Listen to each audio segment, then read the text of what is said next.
Hello எல்லாருக்கும் வணக்கம். இன்னைக்கு நாம எத பத்தி பார்க்க போறோம்னா, பேட்டரி ஜம்ப் ஸ்டார்ட்டர். இந்த பேட்டரி ஜம்ப் ஸ்டார்ட்டர் எதுக்காக யூஸ் பண்றோம்னு பார்த்தீங்கன்னா, நம்மளோட பேட்டரி வந்துட்டு கார் பேட்டரி வந்துட்டு சம்டைம்ஸ் வந்துட்டு லோ கண்டிஷன்ல இருந்ததுன்னா, நம்மளோட கார் வந்து ஸ்டார்ட் ஆகாம போயிடும். அப்போ வந்துட்டு நம்ம இன்னொரு பேட்டரி வச்சு ஸ்டார்ட் பண்ற மாரி நெலைமைக்கு வந்துருப்போம். அந்த மாரி நெலைமையில நமக்கு இன்னொரு பேட்டரி கெடைக்காது. அப்ப நம்ம என்ன பண்ணுவோம்னா, இந்த ஜம்ப் ஸ்டார்ட்டர வச்சு ஈஸியா ஸ்டார்ட் பண்ணி எடுத்துட்டு வந்துரலாம். இந்த ஜம்ப் ஸ்டார்ட்டர் பார்த்தீங்கன்னா, ஒரு போர்ட்டபிள் தான். சின்னதா தான் இருக்கும்.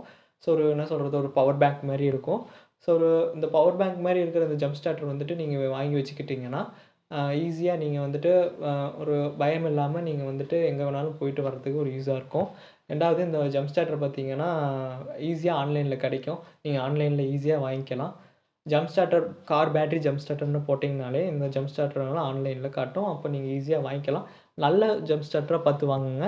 ஏன்னா வந்துட்டு கம்பெனி ப்ராடக்ட்டா வாங்குறீங்கன்னா நல்லது. லோ குவாலிட்டில வாங்குனீங்கன்னா, அது ரொம்ப சீக்கிரம் போயிடும். ஸோ இந்த மாரி ஜம்ப் ஸ்டார்ட்டர் வாங்கும்போது கொஞ்சம் நல்ல குவாலிட்டி ஜம்ப் ஸ்டார்ட்டர் வாங்குறது